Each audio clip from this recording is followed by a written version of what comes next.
Hello everyone, this is Crota giving you a shoutcast between Mouz, Hasu, and Jimpo here in the Delta Quadrant. Mouz Hasu spawning as the blue Protoss player over here at the 2 o'clock position. Meanwhile, Jimpo spawning as the red Terran player in this position at the 10 o'clock position. Now, Terran versus Protoss, one of those matchups which has changed pretty drastically after patch 1.1.3 in my opinion, just because the amount of just Reaper play has really dried up a lot. So a lot of Protoss players no longer have to go for that early Zealot and can just chrono boost and try to save up those minerals for that Stalker, opening a lot of tech advantages. We now see a probe moving out from this Protoss player, Hasu, and will he be scouting in the clockwise or counterclockwise direction? It looks like it is going to be in the clockwise direction, and it is not going to be, and will not be able to find Jimpo for quite some time. Also, on this map, Reapers are not going to be able to be used that effectively just because of the spawning locations. Jimpo, if Jimpo had spawned here and then Hasu had spawned over here at the 7 o'clock or 8 o'clock position, he would have been able to use Reapers and perhaps siege tanks along this ledge over here on this low ground backdoor expansion. However, that is not going to be the case. As this probe now continues to wander around the map, it looks as though he's not going to continue to scout in the counterclockwise direction, instead doing a cross check now. So we now see a barracks being placed down by Jimpo and also a gateway being placed down by Hasu. I do not see an assimilator coming in yet, never mind. An assimilator now coming in from Hasu, so it looks like it will be a gateway into a cybernetics core build, perhaps followed by a robotics facility and then another gateway. Pretty much standard openings coming in so far. We do see that there is the refinery already nearing completion as an SCV going after this probe. The probe most likely will back off at just the right moment there when it is very, after all of its shields have been depleted, a new SCV coming off the mineral line in order to put some harassment down, and now we see an upgrade to an orbital command in addition to one Marine being trained. This probe, however, will have to get the heck out of there in just a moment, as this one probe will take some time trying to zap away at this one Marine. It looks as though the SCV tried to do a cross spawn check and now going to go ahead and head over here in the north position. So Hasu now getting that cybernetics core. I'm curious as to seeing what Hasu's next building will be. That will open up a lot of different strategies coming in from Hasu, as now we have one Marine watching this high ground here, making sure that no probes are able to get any additional scouting information. And are we going to see no proxy barracks? I think that's exactly what Hasu was looking for. However, Hasu may be able to place a pylon here and warp in units onto this low ground, one of the difficulties of a Terran player trying to defend this particular location. And now we see two additional Marines being trained up. Perhaps a bunker will be placed down here, as a Stalker may be able to just do a run by into this position. Yes, Jimpo now getting one bunker, allowing those Marines to get additional +1 range and perhaps being able to shoot down a Stalker as it tries to walk into this base. STV now going to go ahead and pull back into this location here, and Jimpo running off of double gas. So Jimpo running off of double gas, it means that he will be confined to one base play for quite a while, as he is mining additional gas and not getting the additional amount of minerals. And meanwhile, taking a look at Hasu, Hasu is also going into a double gas build as well, but I do not see any additional production buildings, only getting that warp gate research. So he may be able to set up an expansion down over here in just a moment, since he doesn't have nearly as many production buildings. One SCV on patrol here, making sure that no units are being able to warp in, as this bunker has been completed. 3 Marines, and now building a tech lab over here. Also going for an armory, so Jimpo going for a fast Thor in this game. We also see a supply depot being placed down here, perhaps to be able to observe any Void Rays or any flying unit. We finally see a robotics facility being placed down by Hasu, so it is a one gateway into a robotics facility, and a second gateway now being placed down as well. The timing should be just so that the warp gate will be able to complete after the Stalker is done, and then we'll be able to produce off of 2 warp gates and 1 robotics facility in just a moment. One Stalker being able to get that first kill onto that SCV. Scouting SCV has been taken down, and we now see that this one Stalker trying to just walk around, making sure that there is no expansion here, knows that it cannot walk into this position. And now Jimpo getting 3 SCVs over here by this bunker, wants to make sure that if Stalkers and Zealots do try to push, that he has enough defense. Base over here, Hasu currently sitting on 1 Sentry, 1 Zealot, and 1 Stalker. So we'll be able to get a force field down here, preventing any of these units from being able to make their way in. And that is a very important decision, as we now finally see an observer coming out from Hasu. So Hasu getting that observer And now trying to train an Immortal was supply locked for just a moment, now getting some additional Stalkers as well. We now see one Thor and some SCVs coming along with this fight, so it will be, what, 3 Marines and 1 Thor.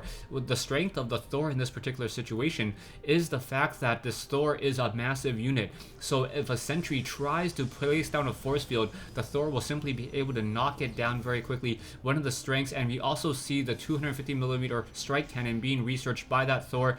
What that is going to allow the Thor to do is be able to stun a key unit there, stun that Immortal from being able to deal any damage, and now trying to pull out force fields. However, not enough SCVs repairing. Zealots doing a great job, so those probes were constantly getting within that range there, and now in comes this Immortal. So very nicely done by Hasu. Hasu using those probes in order to get within, to surround that one Thor, and that Thor was unable to be constantly repaired. We now see a lot of Stalkers, and this is going to be a very, very bad fight indeed. No bunker here as it has been salvaged, and that may have been a very, very bad problem. We now see Thor trying to make its way across. A second Thor coming in, joining in on this fight, and one Thor on this high ground. Army-wise, 1275. Oh, Observer just constantly being able to gain sight onto that high ground. That Thor does have a range of 7, however, it does not want to try to engage. SCVs just on auto repair here, making sure to constantly heal up this Thor. The 250mm strike cannon does have a fairly significant cooldown. Will it be enough? The Thor perhaps would be able to get some damage dealt across that one Stalker, stun it, and cause it to get taken out, as that Stalker would not be able to move. Back over here, we do see some Immortals and some Zealots still sitting within this base. Production-wise, we are now going into the robotics bay, so that robotics bay will allow for Colossi, and things are going to get very, very hairy in just a moment. I think that Hasu at some point needs to take his natural expansion, otherwise the Terran player will just be able to get up enough Thors and get into a critical mass of Thors, making it fairly difficult as Stalkers try to get within combat range, and then having to deal with the Marines and the constantly repairing SCVs. Back here we see one probe activating this Onaga watchtower, able to see one SCV as it makes its way out, as another probe perhaps going to try to test the waters once again. We do see that the backdoor location, or the low ground expansion, has been cleared out, and Hasu finally taking that expansion at the 10-minute mark. 2 Immortals currently in play, trying to train up one Colossus. Now, I do not see the extended thermal lance research just quite yet, as the Nexus should probably be starting to chrono boost the extended thermal lance research, enabling him to get that all important +3 range on those Colossi. Army and unit combinations, we currently see 5 Stalkers, 2 Immortals, and 1 Sentry with a couple Observers, with a Colossi joining the army in just a moment. So you can see that Hasu has a much stronger mineral and gas army. So I would assume that Hasu has a definite advantage at this stage in the game. I believe 1 Observer was shot out of the air there, as Jimpo now tries to take his natural expansion as well. One of the difficulties will be that Colossi will be able to walk up this ramp here into this location and simply start bombarding all of these SCVs with that extended thermal lance range and dealing a lot of damage very quickly. We do see back over here another Colossus being trained, so we will have 2 Colossi in just a moment, and also getting the extended thermal lance upgrades for those Colossi, increasing their range from 6 into 9. Probes now being transferred to the natural expansion down over here, or the rock expansion down over here. So I'm transferring 10 probes, and now taking a look at the harvester count, we have 35 harvesters for Hasu. Meanwhile, only 30 harvesters for Jimpo. However, Jimpo will be able to call down mules and get a stronger economy going. So as this game continues, I'm thinking that because Jimpo has these mules, he will be able to get a stronger economy and perhaps be able to out macro Hasu. Hasu needs to make something happen, and make something happen quickly as soon as this research has been completed. We now see a Colossus, a 3rd Colossus joining this army, and with 3 Colossi, the Colossi will be able to hit critical mass fairly quickly. I do not see a Forge though. Sorry, a Forge now being placed down, but no Forge upgrading research just quite yet. Both sides just playing a game of Sim StarCraft, sitting in their base, trying to hold out and figure out what exactly their opponent's strategy is going to be, wanting to make sure that they do not make a mistake. Currently, we have 4 Thors in play. I believe the Thors would be able to stun a Colossus and then make it not deal damage. However, the extended thermal lance range on the Colossus is actually farther than the 250mm strike cannon, so the Thor cannot really counter those Colossi all too easily, especially if there are a lot of Zealots getting in the way of those Thors. We now see 3 Colossi making their way out. No, not wanting to make their way out just quite yet. Both sides just still playing the game of Sim StarCraft, trying to macro up this army.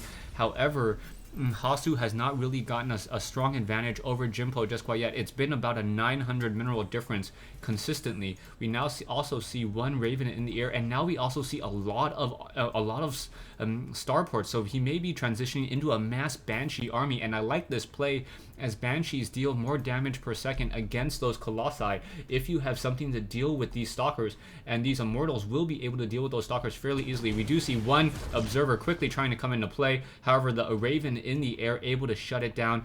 And as this Raven continues to get more energy, it will be able to drop those point defense drones, or those PDDs, intercepting those all-important particle disruptor attacks from those Stalkers. So as this army continues to grow, we see Hasu currently sitting on 2 Immortals, 3 Colossi, a lot of Stalkers trying to move out, trying to make something happen. Back over here, SCV also coming into position, will be able to scout out, I believe, no, does not see this 1 pylon here. So it looks as though Hasu trying to take up a 3rd base. And now, as I said earlier, Hasu will be able to simply walk up into this location, and the strong spawning location for Hasu will give him a very significant advantage. As you can see, the Harvester count simply dropping down to 42 Harvesters now, and now just dealing a lot of damage here. Banshee is trying to make their way over, and that Banshee is a strong counter against those Colossi, just because Stalkers will not be able to get into that position. So we now have 2 Banshees in the air, or a 3rd Banshee now in the air as well. We also have 1 Observer in play, so that Observer going to constantly sit in those locations. We do have the cloaking research, so Jimpo with the cloaking research will be able to detect some of these units here. Stalkers, however, unable to get up onto this high ground, and so it will force Hasu to pull back with these Colossi. Very nicely done, as these Banshees just constantly patrol, making sure that Jimpo is able to continue to get as many minerals out of this location here. Now the Banshees making their way into this base over here, trying to take down these Stargates. The Stargates will get cancelled. One of them will get cancelled, however. A second one will not get cancelled, as now Probe's getting taken down. So Probe's now getting taken down back over here. 1 Photon Cannon in play. Perhaps trying to take down this Stargate would probably be the better call at this stage in the game, as the Stalker's trying to get in position here. The Stalker's able to walk around, and 1 Stargate will be completed in just a moment, as we are now getting the level 1 weapon upgrades. Sorry, the level 1 armor upgrades, the level 1 weapons upgrade have already been completed. Production-wise, we are still getting more Banshees and Terran ship upgrades as well. So those Banshees will be able to deal, I believe, 26 damage per attack, a significant amount of damage, as now Jimpo moving out with a very, very smart, well-balanced army. However, if this game continues to go for very much longer, Hasu will be in a very dominant position as well, as he has this expansion in play. Jimpo does see this expansion currently, so he may try to make a move on it in just a moment. Currently sitting with 6 Banshees in the air, 4 Thors on the ground, and a lot of Marauders. And now in comes these Banshees. Banshees going after some of that damage, and will be able to pick off some of those Stalkers. Critical mass of Banshees in the air, able to get off a lot of hits very, very quickly, trying to get as much damage dealt. We do see 1 Observer in play. However, that 1 Observer will finally be able to start dealing damage back over here. Thors and now a Raven coming in. But there's also 1 Phoenix, and now continuing to push. So this is going to be a great fight here. Banshees in the air, Thors and Marines on the ground. Point defense drones intercepting all those attacks. Very nicely done. I do not understand why he's not trying to make a move now, as those point defense drones would have shut down so many of those Stalkers. However, I think he's concerned about any of those Banshees. Once again, going to go ahead and come back in and cloak, trying to deal more damage. It does not look like there's enough energy for any point defense drones. Stay tuned for part 2 of this replay between Jimpo and Hasu here in the Delta Quadrant.